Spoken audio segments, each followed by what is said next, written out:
नमस्कार, मी विवेक सौताडेकर, मराठवाडा साहित्य परिषद शाखा लातूर निर्मित कोविड-19 कविकट्टा फेसबुक लाईव्हमध्ये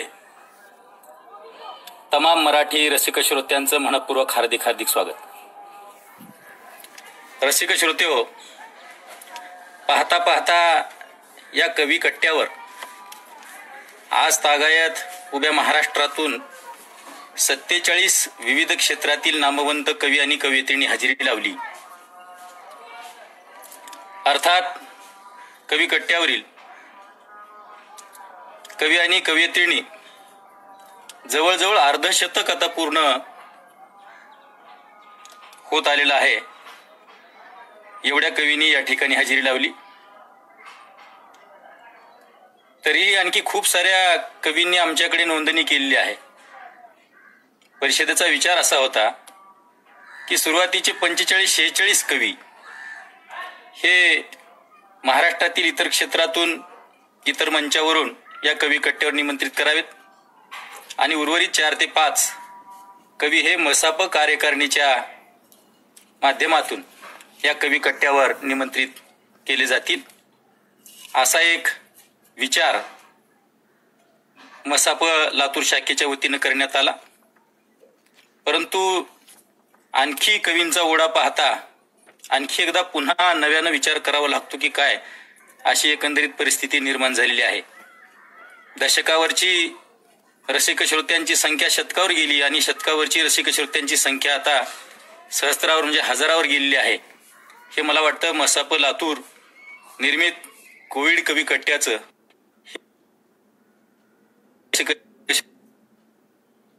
अतिशयोक्ती ठरून आहे.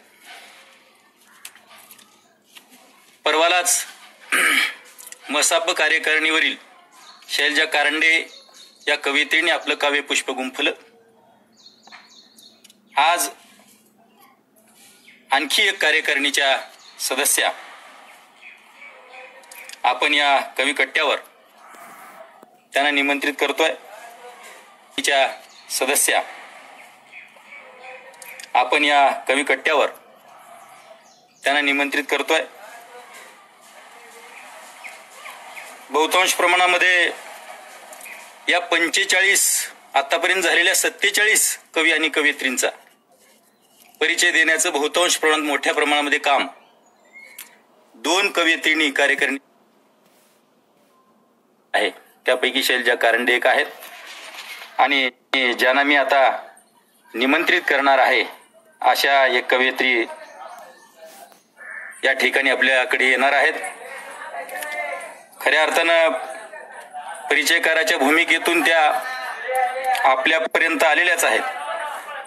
परंतु तरीही मला वाटतं परिचयकाराचं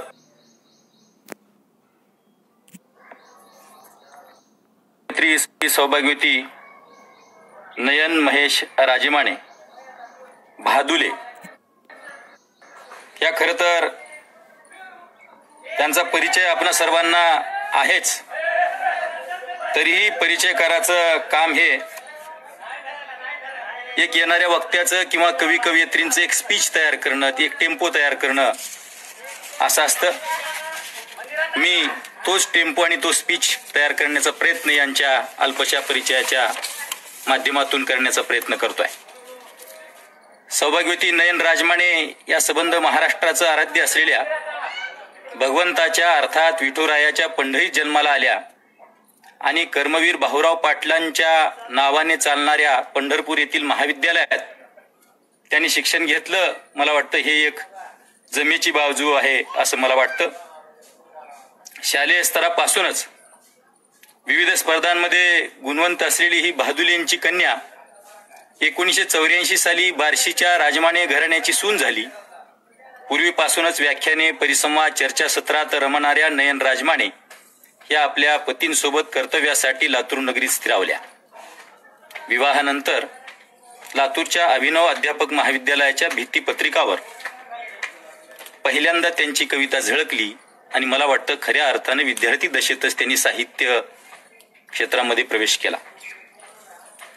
त्यानंतर 2009 साली आपल्या दोघी बहिणींना सोबत घेऊन महात्मा बसवेश्वरांच्या विचारानं प्रेरित झालेल्या ह्या तिघी बहिणींनी मिळून बिल्वदल हा पहिला काव्यसंग्रह त्यांनी प्रकाशित केला. 3 बहिणी कवयित्री असाव्यात आणि तिघींनी मिळून एखादा काव्यसंग्रह एकत्रित प्रकाशित करावा. मला वाटतं ही राज्यभरातली नव्हे तर देशभरातलीही किंबहुना एखादीच घटना असेल. मंगेशकर परिवारातील 3 बहिणी आपल्याला गायिका क्षेत्रात, गायन क्षेत्रात आपल्याला पाहायला मिळतात, परंतु कवितेच्या क्षेत्रामध्ये पहिल्यांदाच असं 3 बहिणींचं आगमन आपल्याला या बहादुले परिवाराच्या वतीनं आपल्याला पाहायला मिळतंय. या बिल्वदल काव्यसंग्रहाच्या नंतर 2013 साली रुंदावणाऱ्या कक्षा हा त्यांचा कथासंग्रह प्रकाशित झाला. म्हणजे कवितेच्या क्षेत्रावरच त्यांनी समाधान न मानता त्या कथेच्या क्षेत्रामध्येही त्या अग्रेसर झाल्या आणि रुंदावणाऱ्या कक्षा हा त्यांचा कथासंग्रहही प्रकाशित झाला. शिवाय दैनिक एकमत मधून, मोकळे आकाश या सदरामधून केलेल्या लेखनांची इंद्रवज्र, शब्दकंगोरे, लहानपण देगा देवा हे ललित संग्रही त्यांचे प्रकाशित झाले. इंद्रवज्र हा लेखसंग्रह पुणे येथील महानगरपालिकेच्या शाळेने संदर्भ ग्रंथ म्हणून स्वीकारला. मला वाटतं ही एक विशेष बाब या ठिकाणी नमूद करावीशी वाटते. तसेच विविध वृत्तपत्रे व 65 पेक्षा अधिक दिवाळी अंकातून त्यांचे लेख, कथा, कविता या प्रकाशित झालेल्या आहेत. तसेच त्या ब्लॉग लेखनही करतात. शिवाय वेबिनार, आकाशवाणीच्या माध्यमातून त्या लोकांच्या समोर सातत्याने येत असतात. शिवाय हिंदी साहित्यातही मराठी साहित्याबरोबरच त्या अग्रेसर आहेत. त्या हिंदीच्या विद्यार्थिनी आहेत. साहित्य के नव प्रवाह ही त्यांची संपादित स्मरणिका आहे. तसेच जनजागर या दिवाळी अंकाचा संपादक मंडळातही त्या संपादक सहाय्यक म्हणून त्यांचा सहभाग असतो. दूरदर्शनवरही अनेक वेळा त्यांचे कार्यक्रम झालेले आहेत. 75हून अधिक कवी संमेलनास त्या निमंत्रित कवी म्हणून तर 50हून अधिक कार्यक्रमास व्याख्याता म्हणून त्यांनी उपस्थिती नोंदवली आहे. 20हून अधिक राज्यस्तरीय पुरस्काराच्या मानकरी ठरलेल्या नयन राजमाने यांना मी माझ्या मातीतील मोती या पुस्तकातील 44 मोतींपैकी एक म्हणून मी त्यांच्याकडे पाहतो. मी त्यांच्यावर लिखाण केलेलं आहे आणि मी त्यांना साहित्य नयन या उपाधीनं सातत्यानं साहित्य क्षेत्रात त्यांनी रमावं अशी त्यांना पाठीमागे विनंती केली आहे. त्या नावानंच मी त्यांना सातत्यानं त्यांचा उद्घोष करत असतो. अशा साहित्य नयन या प्रतिनावानेच लेखन करणाऱ्या आणि जी.के. जोशी वाणिज्य रात्रीचे महाविद्यालय लातूर या ठिकाणी प्राध्यापक म्हणून कार्यरत असलेल्या सन्माननीय नयनजी राजमाने बहादुले यांना आपण आजच्या या कवी कट्ट्यावर 48वे काव्यपुष्प गुंफण्यासाठी निमंत्रित करतो आहोत. मराठवाडा साहित्य परिषद शाखा लातूरच्या वतीनं मी सर्व कार्यकारिणीच्या वतीनं, पदाधिकाऱ्यांच्या वतीनं मी त्यांचं मनपूर्वक हार्दिक स्वागत करतो. सर्व रसिक श्रोत्यांचंही हार्दिक स्वागत करतो. जे मला आता निवेदनाच्या वेळी जे सातत्यानं शुभेच्छा देत आहेत हे सर्व सुरेश गिरसागर सर असतील, गोविंद जाधव सर असतील, संगीता मोरे मॅडम असतील, जयद्र जाधव सर असतील, दुष्यंत कटारे सर असतील, या सर्वांचं जवळजवळ 20 या सध्याला 20 लोक, 20 आमचे मार्गदर्शक या ठिकाणी प्रतिक्रिया देण्यासाठी उपस्थित. त्यांचंही मनपूर्वक हार्दिक स्वागत करतो. आणि आजच्या कवयित्री सन्माननीय नयनजी राजमाने उर्फ साहित्य नयन यांना मी विनंती करतो की त्यांनी आजच्या या कवी कट्ट्यावर येऊन आम्हाला आपल्या काव्यसुमनाने आनंदित करावं, सद्गदित करावं. धन्यवाद.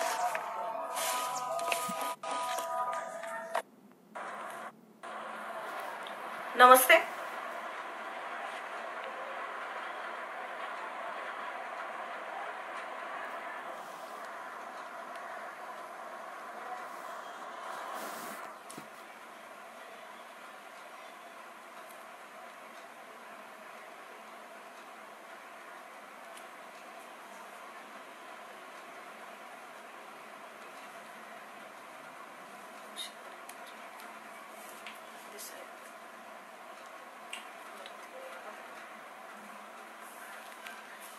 नमस्ते, मी नयन बहादुले, राजमाने साहित्य नयन. आज मंचावर मला निमंत्रित केल्याबद्दल मसपा शाखेचे मी मनपूर्वक धन्यवाद मानते. मसपा साहित्य परिषदेतील सन्माननीय सदस्य डॉक्टर जयद्रथजी जाधव, सचिव दुष्यंतजी कटारे, कार्यकारी सदस्य कुसुमताई आरळीकर, प्रकाश घातगिने, नरसिंहजी इंगळे, विवेकजी सौताडेकर, ज्ञानदेवजी राऊत, व्यंकटेशजी जोशी, संगीताजी मोरे, शैलजी कारंडे आणि मी सातत्याने आपल्या समोर आम्ही येतच आहोत. परंतु एक नवी संधी आम्हाला शाखेने उपलब्ध करून दिली की आपल्याही सदस्यांचा साहित्य प्रवास उलगडला गेला पाहिजे आणि त्यासाठी ही संधी दिल्याबद्दल पुन्हा एकदा मी आमच्या पूर्ण शाखेचे धन्यवाद मानते. माझा साहित्य प्रवास सुरू पासून म्हणायला हरकत नाही. जीवनामध्ये अनेक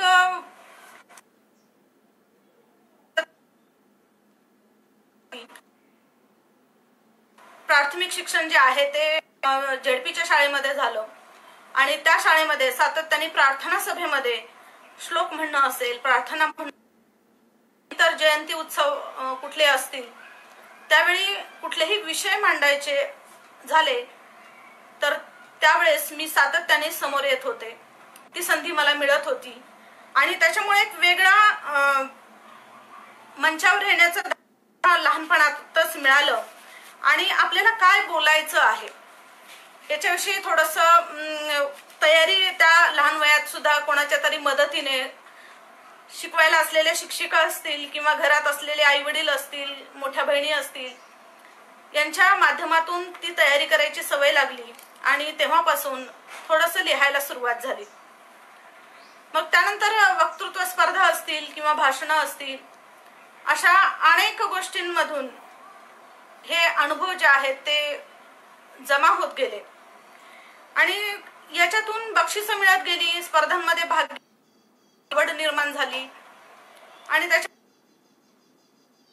आनंद सुद्धा आई बाई आणि वर्गात जर एखाद्या शिक्षिका जर अब्सेंट असतील म्हणजे त्यांची जर रजा असेल तर त्या काळामध्ये ती वर्ग सांभाळायची माझ्याकडे आणि खर तर जिल्हा कारणीभूत आहे असं मला वाटतं. कारण आपण नेहमीच अंशी पालकांनी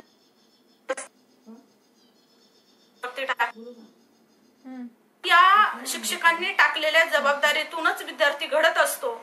हे एक मी माझं उदाहरण देऊन नेहमी माझ्या व्याख्यानांमधून सुद्धा सांगत असते. खर तर त्या शिक्षकांची सुद्धा तीव्रतेने मला आज आठवण होतीये की त्यांनी जबाबदाऱ्या टाकल्या, अनुभव दिले, म्हणूनच आज कोणत्या तरी एका स्थानावर जाण्याची जी काही आहे ती तयारी जी मनाची झाली ती त्याच्यामुळे झाली. त्यांचे मनापासून धन्यवाद देते मी. त्यानंतर महाविद्यालयामध्ये जेव्हा प्रवेश घेतला तेव्हा महाविद्यालयाचं जीवन हे थोडंसं नवीन आपण जेव्हा असतो तेव्हा थोडंसं घाबरणारं असतो. घाबरत घाबरत महाविद्यालयामध्ये प्रवेश करत असतो. परंतु आमच्याकडे आमच्या सोबत आमचे चुलत काका आणि एक काका माझ्या अगोदरच्या वर्षाला आणि एक काका माझ्या सोबतच.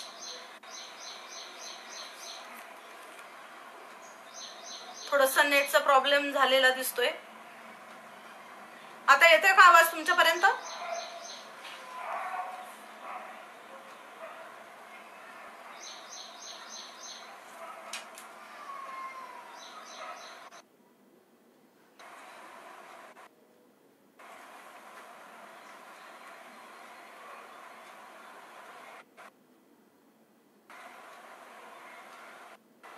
आवाज येतोय तुमच्यापर्यंत?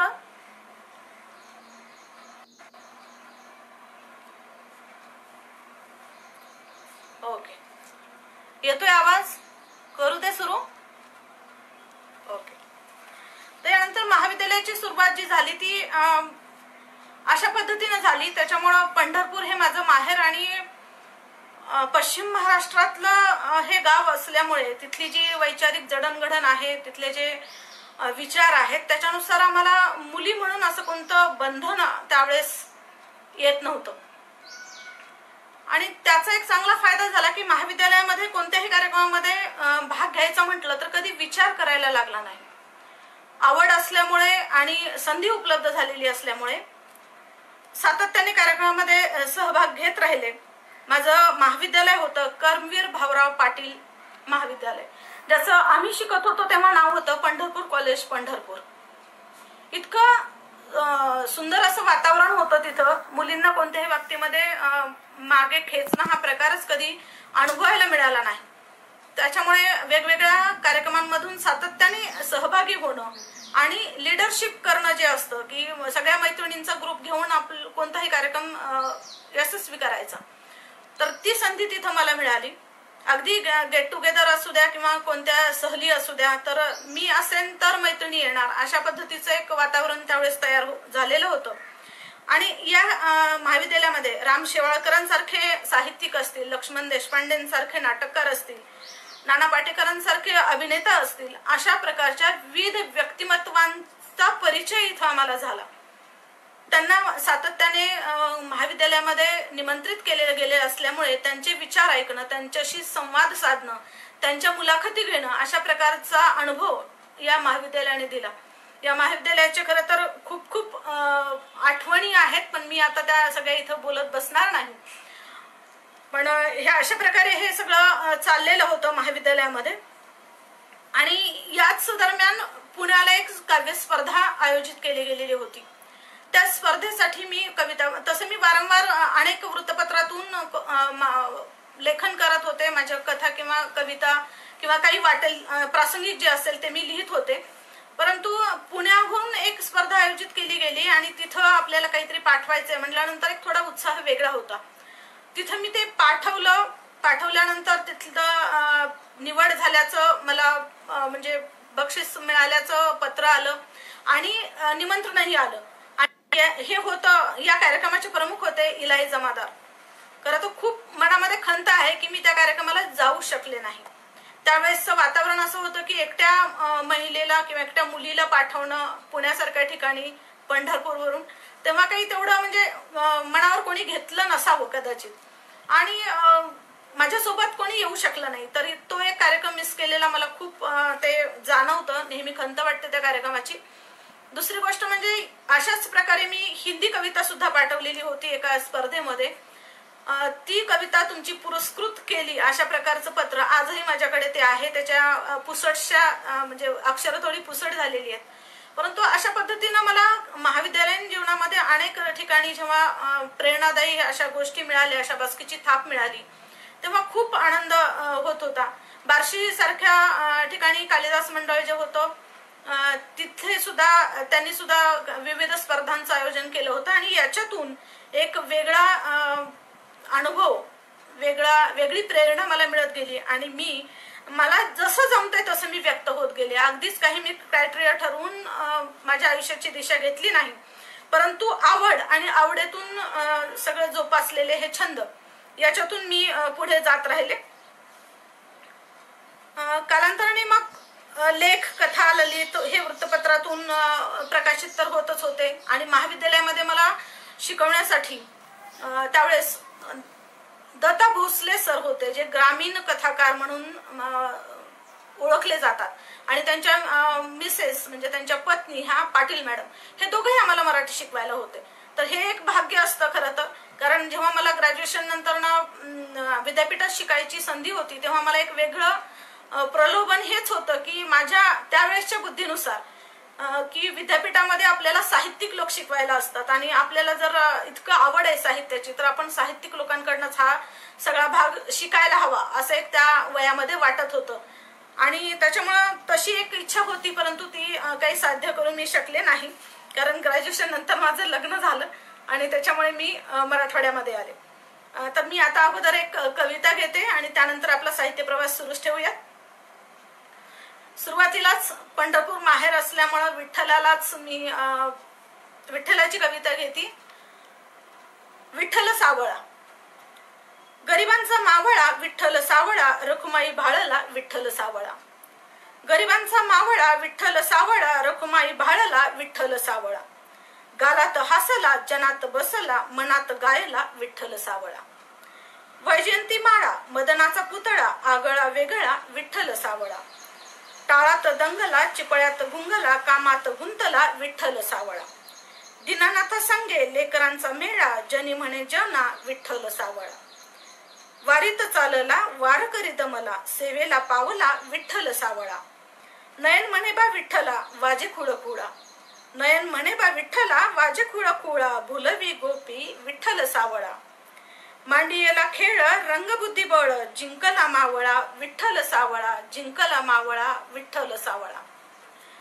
तर अशा पद्धतीनं ही रचना जी आहे ती आत्ताच जी आषाढी वारी झाली त्या दिवशी लोकमतनी आपल्या लोकमत वृत्तपत्राने प्रकाशित केली होती.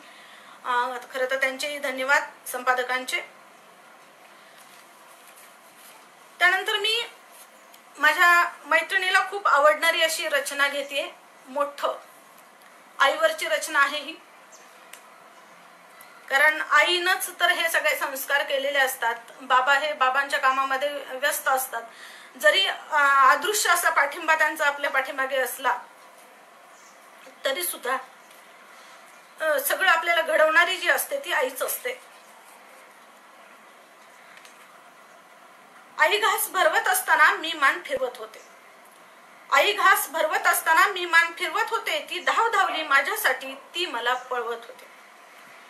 आई घास भरवत असताना मी मान फिरवत होते, ती धाव धावली माझ्या पाठी, मी तिला पळवत होते. आनंदाने उष्टे काढत सांडलेले पुसत, आनंदाने उष्टे काढत सांडलेले पुसत, कौतुकाने रागे भरून खावं लागतं असं समजावून सांगत. नजर लागू नये मला म्हणून, नजर लागू नये मला म्हणून उरलेले 4 घास तिच्याही नकळत खाऊन टाकत. आता मी करते सवरती आणि एक दिवस आईला भरवण्याची वेळ माझ्यावर. आता मी करते सवरती आणि एक दिवस आईला भरवण्याची वेळ माझ्यावर. तिच्या अंगावर सांडलेलं पुसताना डोळ्यात तिच्या विषण्णता, तिच्या अंगावर सांडलेलं पुसताना डोळ्यात तिच्या विषण्णता, अंतर्मन अगदी खचलेलं. 4 घास भरवायचे राहिलेले खाऊ शकले नाही मी तिचं.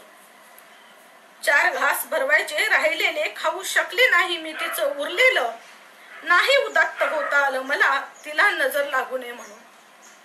नाही उदात्त होता आलं मला, तिला नजर लागू नये म्हणून. तिचे उरलेले 4 घास तिच्याही नकळत, तिचे उरलेले 4 घास तिच्याही नकळत खाता आले नाही मला. तिच्यासाठी काळजीचा सूर व्यक्त करण्या इतकं मोठं, तिच्यासाठी काळजीचा सूर व्यक्त करण्या इतकं मोठं होताही आलं नाही मला, होताही आलं नाही मला. धन्यवाद. तर अशा पद्धतीनं माझा प्रवास सुरूच होता. हे सगळं करत असताना खरं तर आयुष्यामध्ये आपल्या अनेक व्यक्ती येतात, त्या आपल्याला घडवतात आणि त्यांचं ऋण आपण व्यक्त करण्याचा प्रयत्न करत असतो. आयुष्यामध्ये अनेक असे प्रसंग असतात की त्याच्यामध्ये आपण त्यांचा ऋण व्यक्त करत असतो किंवा एक उतराणी म्हणून काहीतरी त्यांच्या प्रति सेवा आपली देत असतो. हे सगळंच सुरू होतं आणि ग्रॅज्युएशन नंतर माझं लग्न झालं. मला पुढे शिकायचं होतं आणि मी इथं आल्यानंतर BEd ला प्रवेश घेतला. अभिनव अध्यापक महाविद्यालयामध्ये माझं BEd झालं. त्यावेळेस जेव्हा एखाद्या वर्षानंतरचा जो कालावधी होता, 1 वर्ष जो गॅप माझा पडलेला होता शिक्षणामध्ये, त्यानंतर माझी कविता भित्तीपत्रकावर लागणं किंवा अंकांमधून येणं महाविद्यालयाच्या, याच्यासारखा मला दुसरा आनंद नव्हता. खरं तर ही माझ्यासाठी खूप महत्वाची गोष्ट होती. खूप मी आनंदून गेले होते की पुन्हा एकदा माझ्या या प्रवासाला सुरुवात होतीये आणि अभिनव अध्यापक महाविद्यालयातल्या त्या भित्तीपत्रकावरच्या कवितेने मला खूप खूप आनंद दिला आणि प्रेरणा दिली. त्याच्यानंतर दयानंद महाविद्यालयामध्ये MA केलं. MA ला असताना अनेक वेळा मला खरं तर आता महिलांच्या शिक्षणाविषयी किंवा लग्न झालेल्या महिलांच्या शिक्षणाविषयी काय वेगळं मी सांगायची गरज नाही. परंतु त्या सगळ्या तारेवरच्या कसरतीमध्ये अनेक वेळा वेळ देणं खूप मुश्किल व्हायचं. पण रामानुज गिल्डा सर, हिंदीचे माझे गुरु, जे आता हयात नाहीत, त्यांच्या खूप आठवणी आहेत. तर त्यांनी आग्रह करून मला लिहायला लावलं की तू उत्तम लिहितेस. आणि याचा एक सुंदर प्रसंग सांगेन. जेव्हा मला महाविद्यालयाकडून नोटीस मिळाली की तुम्हाला महाविद्यालय कंटिन्यू करावं लागेल, रेग्युलर कॉलेजमध्ये यावं लागेल आणि एक्झाम द्याव्या लागतील, तेव्हा मी महाविद्यालयामध्ये गेले. अन्यथा मी घरी बसूनच एक्झाम देत होते. आणि त्यानंतर जेव्हा मी कुठलाही क्लास अटेंड केलेला नव्हता किंवा काही नव्हतं, अचानक जाऊन दिलेली परीक्षा होती ती, आणि त्याचा पेपर जेव्हा घेऊन रणसबे सरांनी मला क्लासरूममध्ये बोलवलं, समोर सगळे वर्ग शिक्षक बसलेले होते आणि मी घाबरलेली होते. कारण एकतर मी नवीन होते, मला कोणाचाही परिचय नव्हता आणि मी जाऊन अगदी अंगठ्याकडे बघतच उभी राहिले होते की आता काय म्हणणार आहेत आणि मला काय ऐकायला लागेल. परंतु माझा पेपर हा एकाच्या हातातून दुसऱ्याच्या हातात, दुसऱ्याच्या हातातून तिसऱ्याच्या हातात अशा पद्धतीनं दिला चालला होता. आणि मी जास्तीत जास्त घाबरत होते मनातून की आता काय होईल आणि आपलं काय चुकलंय, आपण काय चुकीचं लिहिलंय पेपरमध्ये असं. पण हे सगळ्यांनी बघून झाल्यानंतर जेव्हा रणसबे सरांनी मला शाबासकीची थाप दिली, तेव्हा खरंच खूप खूप म्हणजे काय भावना काय होते मी आता शब्दबद्ध नाही करू शकत. अशा त्या भावना होत्या. कारण सगळ्यांनी माझ्या भाषा शैलीचं कौतुक केलं होतं. आणि माझ्यासाठी एक आनंदाची गोष्ट अशी होती की 1 महिन्यापूर्वी माझे जे गुरु होते ग्रॅज्युएशनचे, हिंदी विभागाचे, कंगळे सर, तर ते महाविद्यालयामध्ये येऊन गेले होते. 1 महिन्या अगोदर त्यांना इथं गेस्ट म्हणून बोलवलेलं होतं. आणि याची मला जरा सुद्धा कल्पना नव्हती. मला खूप वाईट वाटलं की सर इथं येऊन गेले आणि म्हणजे माझी भेट झाली नाही. परंतु त्यांचा उल्लेख म्हणजे मला अगोदर त्यांनी विचारलं ना, तू कुठल्या महाविद्यालयातून आली आहेस, तुझे शिक्षक कोण होते वगैरे, हे सगळं त्यांनी मला विचारलं. आणि मग मी जेव्हा सांगितलं आणि त्यांनी जेव्हा माझं कौतुक केलं तेव्हा खरंच मला खूप आनंद झाला. अनेक ठिकाणी मी बोलताना हा प्रसंग सांगितलाही असेल, पण आज मला पुन्हा तो अधोरेखित करावा असा वाटला. कारण ही जी शाबासकीची थाप होती त्याच्यामुळे मी पुन्हा लिहायला सुरुवात केली. आणि रामानुज गिल्डा सरांनी आग्रह आणि अंकामध्ये लेख मला लिहायला लावले. ते काहीही असलं तुझं कारण तरी मला ते माहित नाही, पण तू मला हे लिहून द्यायचे आणि या तारखेपर्यंत तुझा लेख आला पाहिजे असा त्यांचा आग्रह असायचा. तर अशा पद्धतीने महाविद्यालयामध्ये सुद्धा एक वेगळी प्रेरणा मला मिळाली. याच्यानंतर मी आता पुढची कविता घेते, बहर. खरं तर इतकं सुंदर असं पावसाचं वातावरण आहे, निसर्ग एकदम सुंदर फुललेला आहे. आणि त्यासाठी मी आता बहर नावाची कविता घेते. काव्य प्रकार आहे दाम काव्य प्रकार आणि अष्टाक्षरी आहे. ठेवा धरणीचा सखे खोल जपून ठेविला, ठेवा धरणीचा सखे खोल जपून ठेविला, तिच्या सौभाग्याचा ठसा जन्मजन्मी राखीला, तिचा सौभाग्याचा ठसा जन्मजन्मी राखीला, जन्मजन्मी राखीला, आठवणी साठवणी. दाम काव्य प्रकारामध्ये शेवटच्या पहिल्या कडव्यातल्या शेवटचं अक्षर जे असतं ते परत दुसऱ्या कडव्यामध्ये पुन्हा येतं. ते जन्मजन्मी राखीला, आठवणी साठवणी, आली मोहरून धरा येई मनात दाटुनी, येई मनात दाटुनी आठवांचा ग बहर, येई मनात दाटुनी आठवांचा ग बहर, मखमली आयुष्याला नको लावू ग नजर, नको लावू ग नजर मन फुलत गोजीर, नको लावू ग नजर मन फुलत गोजीर, पीक डोलत अंगणी तन आतुनी साजर, पीक डोलत अंगणी तन आतुनी साजर, तन आतुनी साजर सृष्टी नटली जोमान, तन आतुनी साजर सृष्टी नटली जोमान, फुले तरुला धामन झाले तृप्त अंतर्मन, फुटे तरुला धामन झाले तृप्त अंतर्मन. यानंतर लगेचच एक आणखीन रचना घेते की ज्याच्यामुळे आपण परत काव्य प्रवासाला सुरुवात करूयात. हा असा साहित्य प्रवास अगदीच मांडत असताना अनेक गोष्टी आपल्याशी शेअर कराव्याशा वाटतात. किती शेअर करू शकेल हे काही माहिती नाही, परंतु जेवढ्या शक्य होतील तेवढ्या आठवणी मी आपल्याशी शेअर करणार आहे. दुसरी रचना आहे असं अजून कोणी भेटलं नाही. असं अजून कोणी भेटलं नाही थोड्या थोड्याशा कारणानं ज्याच्यावर नेहमी रुसावं, स्वतःच्या हाताने अश्रू पुसावं. असं अजून कोणी भेटलं नाही. असं अजून कोणी भेटलं नाही थोड्या थोड्याशा कारणानं ज्याच्यावर नेहमी रुसावं, स्वतःच्या हाताने अश्रू पुसावं. असं अजून कोणी भेटलं नाही. मनातलं प्रत्येक गुपित अगदी निरागसपणे मांडावं. मनातलं प्रत्येक गुपित अगदी निरागसपणे मांडावं. सोन्या चांदीचा मोह सोडून वेणीतल्या फुलासाठी भांडावं. मनातलं प्रत्येक गुपित अगदी निरागसपणे मांडावं. सोन्या चांदीचा मोह सोडून वेणीतल्या फुलासाठी भांडावं. असं अजून कोणी भेटलं नाही. त्याच्या एका भेटीसाठी रात्रभर जुरावं. त्याच्या एका भेटीसाठी रात्रभर जुरावं. मरून सुद्धा त्याच्यासाठी थोडं तरी उरावं. असं अजून कोणी भेटलं नाही. क्षणभराचा विचार न करता सार सर्वस्व ज्याला अर्पावं. क्षणभराचा विचार न करता सार सर्वस्व ज्याला अर्पावं. जीवनात सुखदुःखात साथ देणारं आपलं माणूस असावं. असं अजून कोणी भेटलं नाही. असं अजून कोणी भेटलं नाही. माझी कविता ही रचना जेव्हा मी सादर करते तेव्हा मला सर्वजण हसतात आणि राजमणी सर भेटलेत की मॅडम असं म्हणतात. आणि मी आठवणीनं कायम माझ्या डोक्यामध्ये मोगऱ्याच्या फुलांचा गजरा असतो. त्यामुळं माझ्याशी ही कविता काही रिलेटेड नाहीये. हा विनोदाचा भाग झाला की मला सर्वजण राजमणी सरांची आठवण करून देतात, पण त्यांना विसरणं शक्य नाही कारण त्यांच्यामुळेच तर हा प्रवास आहे. त्यानंतर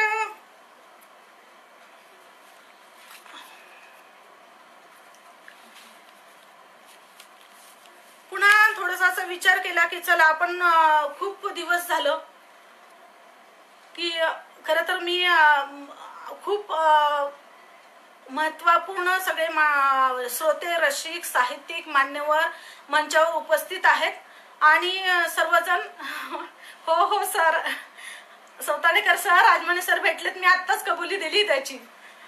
तर सर्वजण खूप छान कमेंट देत आहेत, खूप कौतुक करत आहेत, खूप प्रेरणा मिळत आहे त्यांच्यामुळं. पण फक्त मी आपल्या सर्वांचा उल्लेख आता करत नाहीये कारण मग कार्यक्रम सगळा अव्यवस्थित व्हायला लागतो.